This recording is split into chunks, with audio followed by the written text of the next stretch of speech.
Hi, welcome.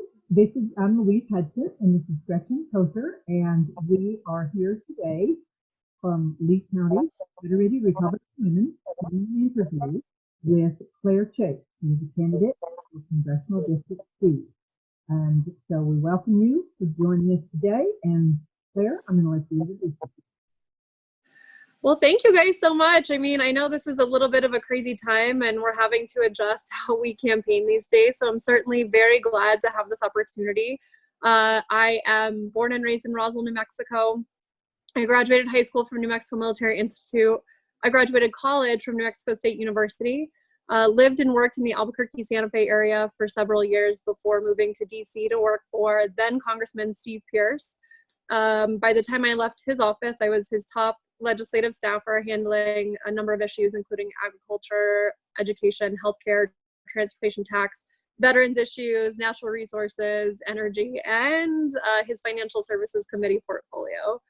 I met my husband randomly when I was in a meeting in Washington, D.C. working for Steve, and ended up back home married to my now husband, Chance Chase, and we work for our family of companies, which are primarily oil and gas and agriculture. So that's sort of my background. We have 3.5-year-old twins, and we've been married for 7 years. And we decided that after 2018, when Republicans lost, all of our statewide races, as well as a number of state house races, and of course CD2, that it was just too important a race for us to sit on the sidelines. So we decided to try to do something about it and try to change New Mexico for the better.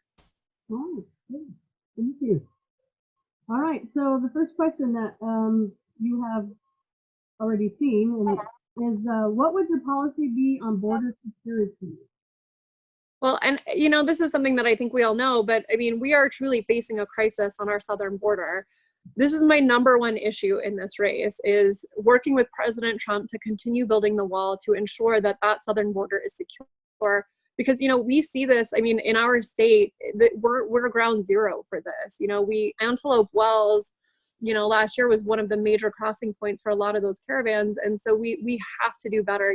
We have got to sovereign nations deserve secure borders, and what President Trump has been doing has been nothing short of incredible. I actually, if you guys saw my TV ad with Russ Johnson, he just sent me a picture the other day. They're building the wall.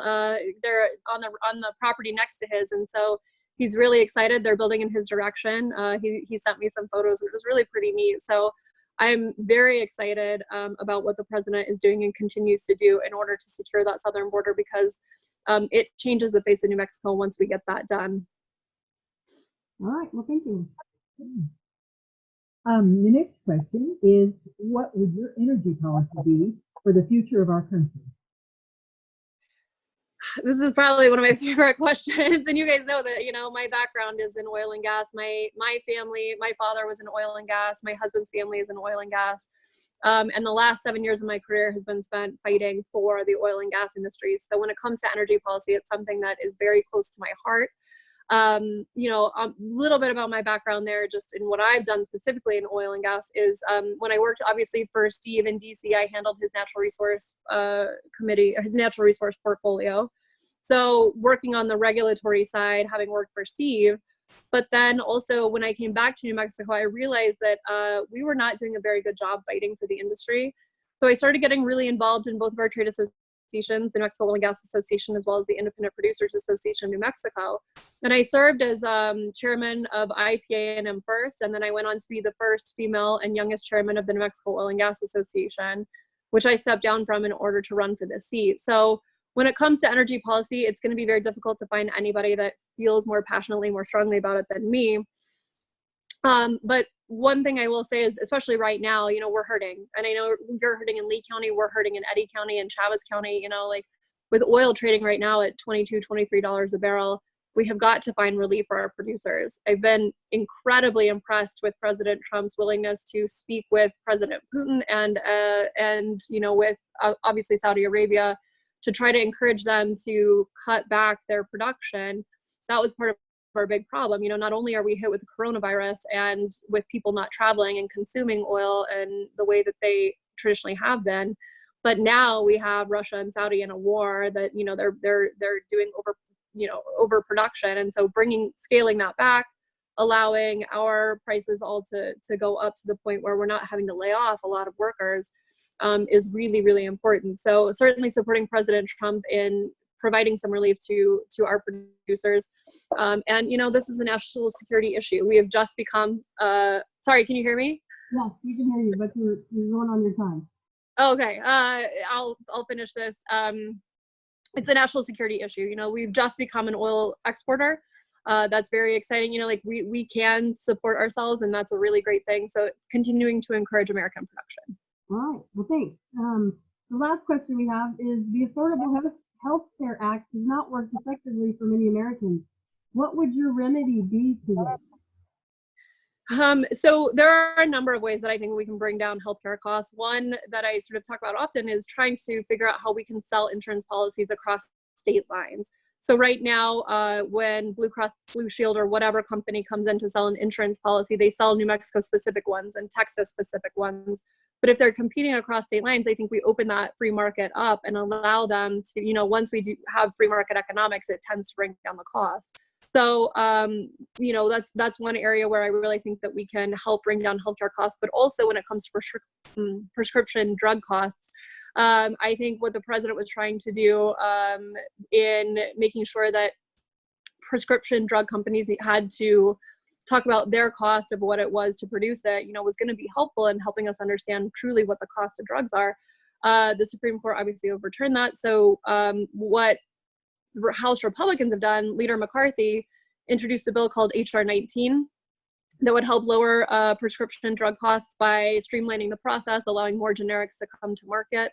And so I think that's another way where we can address not only the cost of healthcare, but also the cost of prescription drug medicine. And then finally, some of the new things that we're doing with telehealth and that sort of thing, I think will help access, because that's a really big problem that we have, obviously, in rural New Mexico. When I was pregnant with twins, I had to deliver them in Lubbock because there was not the level of care for the high-risk pregnancy that I had here in Southeast New Mexico. So figuring out how we can locate some more resources in New Mexico, whether it's, via a telehealthcare system, or by figuring out how to get more doctors, to locate here would be really important. But a couple of, hopefully a couple of ways to help healthcare be a little bit more affordable.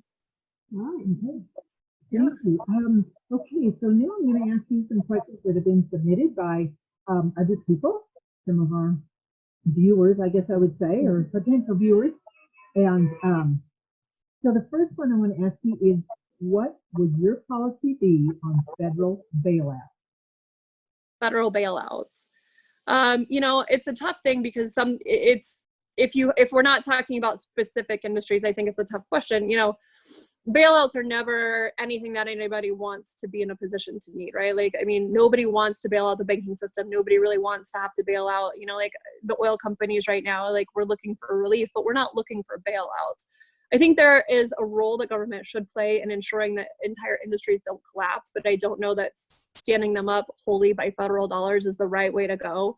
So, I do think in some circumstances, it may be helpful to find ways to help companies survive things like right now, right now we're looking at coronavirus, and, you have a bunch of mom and pop businesses that are not able to survive this. And what are we going to do? Do we just let them close and let them, let us have 30% unemployment? I don't think that's the right answer. So I think we have to be, careful about what it is that we provide to businesses in order to help them survive crises like this. But, outright bailouts, I don't think are necessarily the answer either. All right. Well, okay. Well, thank you so much for participating with us. We really appreciate you taking your time to spend with us. And if you can go ahead and state your name and the position you're running for again, please, for the audience. Yes, Clarie Chase, running for Congress in New Mexico's 2nd Congressional District. Would certainly love your support and your vote. Thank you again so much. We really appreciate it.